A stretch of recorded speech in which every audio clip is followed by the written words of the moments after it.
She's done research in signaling pathway, proteins communications, hormonal regulations for anti-inflammations, pain, skin repair, detox, and so many. Okay, she's also worked with Dr. Gerry Pollock, co-inventors of the pacemaker in London University on NFS motor nerve signalings from multiple sclerosis, pain, and muscle atrophy. And her topics today will be circadian skin is reality, the secret of skin repair, immune healing, and anti-aging. Dr. Sofra. Okay. And I hope that we can find a slide from Dr. Weisberger soon. Thank you very much for this wonderful introduction. Appreciate it. And we're going to be talking about how anti-aging is really health. They are synonymous to health. And the health is a systemic issue. It's a problem, systemic problem that has to be resolved. Today we will focus on two aspects of anti-aging, which is the proper functioning of biological circadian clocks, and the second one is the meaningful signaling, the relevant communications between cells. Now, the circadian, the skin offers a model for studying circadian clock regulation because of it has the cell proliferation, which is a timing issue, stem cell functions, tissue regeneration, and the aging and carcinogenesis. And what you see really is the circadian clock is primarily the suprachiasmatic nucleus, the brain's primary pacemaker, if you like it, because it keeps the timing for the entire body. However, now we have other circadian clocks, and this is in the cells. So every cell has a timing. Every single cell in your body is controlled by its own circadian clock. It has its own timing. And that timing tells the cell how to use the energy, when to rest, when to repair the DNA, when to replicate the DNA. And this is all obviously new research. Now, inside these cells is also clock genes. So we call them clock genes because they influence the cell activity. They basically pre-program the proteins on how to use the energy for the cell, when to rest, when to repair the DNA. And as you can see in leukemia, the genes are faulty. So these clock genes there is a problem, there's a genetic problem, and the disease is the result of this dysregulation of the clock genes.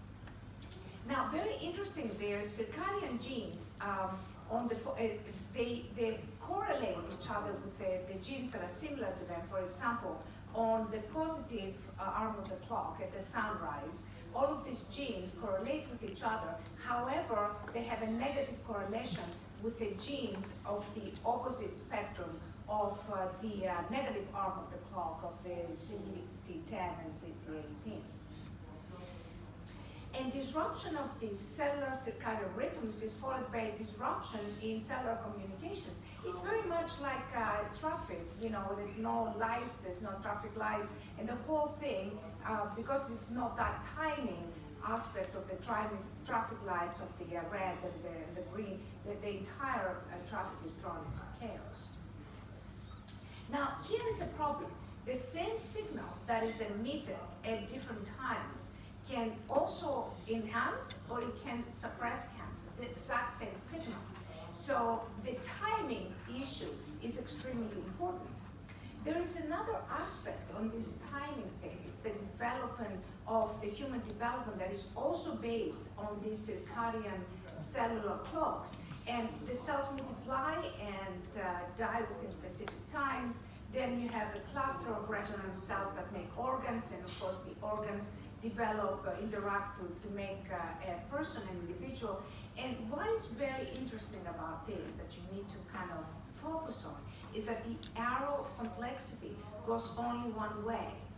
That's why we cannot go back in time, because the more complex something is, in Einstein's theory, time is a dimension that can go back and forth, and yet we cannot go back in time.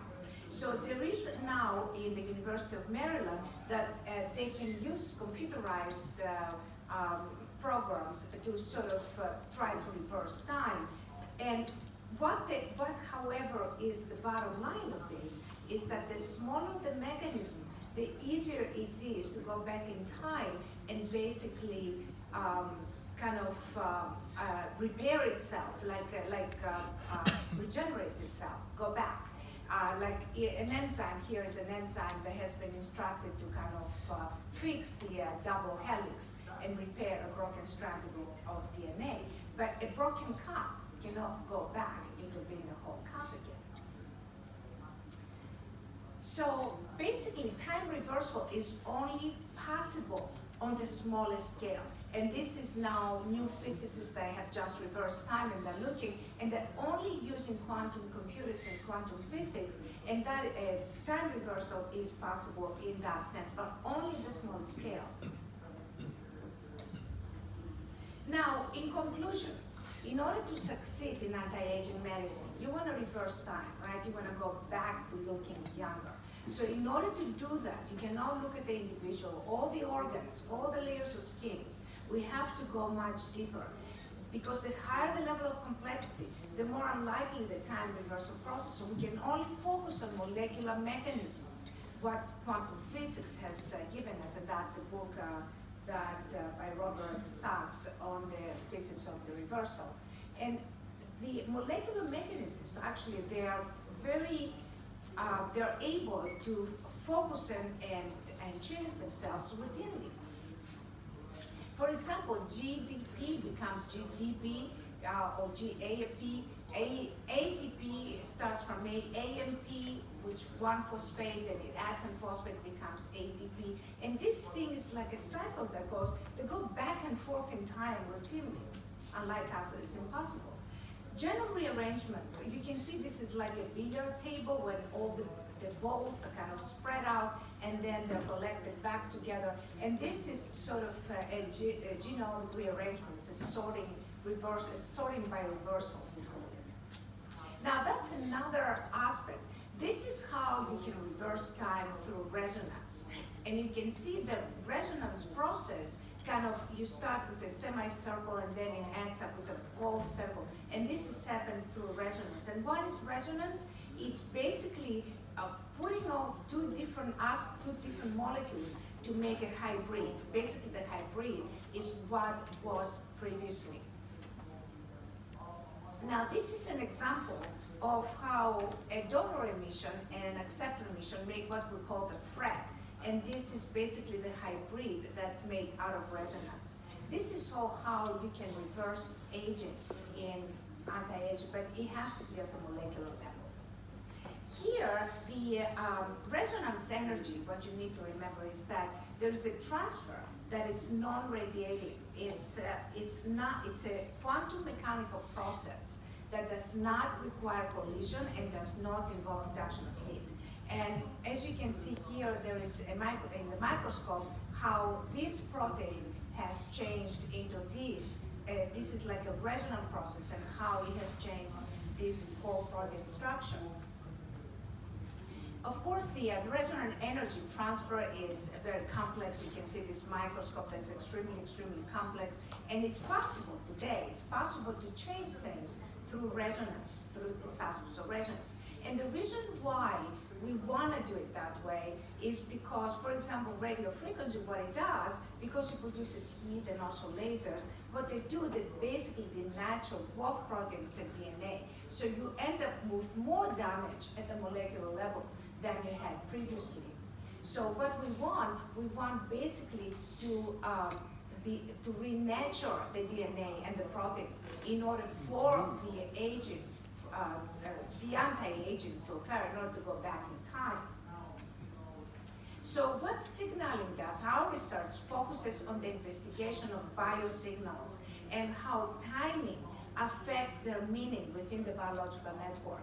And basically, signaling can reinstate faded or broken signals by emitting highly bioresonant signals that can fuse with these biological signals, and or if they're faded, to amplify them, because that's what resonance is. Two resonant signals can amplify each other, and they can fill in each other. So basically bioregional signals can, as you can see here, there is a fault, you see, and there is a change in a simple nucleotide, and there is an incorrect sequence, and that incorrect sequence can lead to diseases and cancer. And all we can do is we can fill in, like you fill in sort of a sentence with signals that are going to fill in it and can make it again into a meaningful sentence. The first one is a meaningless sentence that would be like a meaningless, a nonsense protein, a nonsense signal that is emitted by a protein. And the second one is a repaired signaling sequence that is meaningful. So there's 5 basic mechanisms of signaling. One is the blueprint signals that are resonant or in sync with the biological system. Because they're not in sync, they're not going to basically do anything. They're just going to be discarded by the nervous system. They have to be delivered in ultra low proprietary energies. These energies are mathematically proven to open up the ion channels of the cells. I'll say that in a minute. These signals are emitted at variable, discrete times, and a lot of signals have to be emitted simultaneously. And there is, of course, a mega antioxidant effect because of the electrons that are carrying the signals into the system. This is how you form something like this under the microscope. It's just how you cluster signals basically all together. It's just like, this is just like waveforms clustered together. I'll show you another. This is just different waveforms that you compose basically very complex constructs that make meaningful signals, and these signals are basically compatible and in sync with the nervous system. And they have to be below, this is the book that was published in 2008. It's called Electrogated Ion Channels. And there is a mathematical proof that at certain low energies, the signals are opening up the, for whatever reason, we don't know why, but the ion channels of the cells open up. You receive, you can do stem cell extracts of signals or whatever else. And these energies have to be below thermal noise. This is just like I showed you what thermal noise is. It's basically 0.0049 microvolts. It's extremely, extremely minuscule. So it's below your awareness. Now, again, the cells have the circadian clocks, and in designing these sequences, you have to be very respectful to that circadian clock, because every single cell can alter its its signal or its effect based on the timing that it appears or disappears.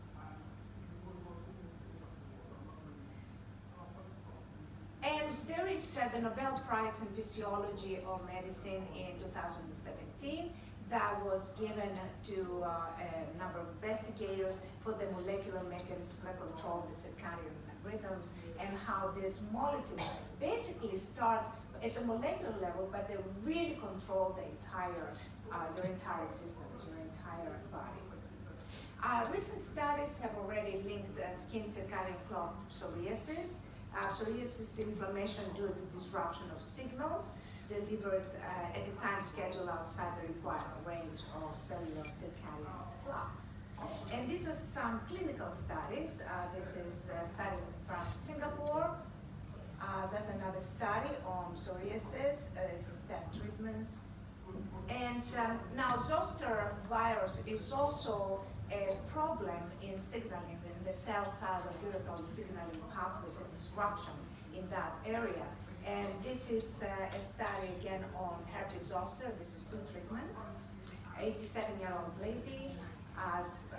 That's another aspect. We can see quite a dramatic healing of the herpes zoster.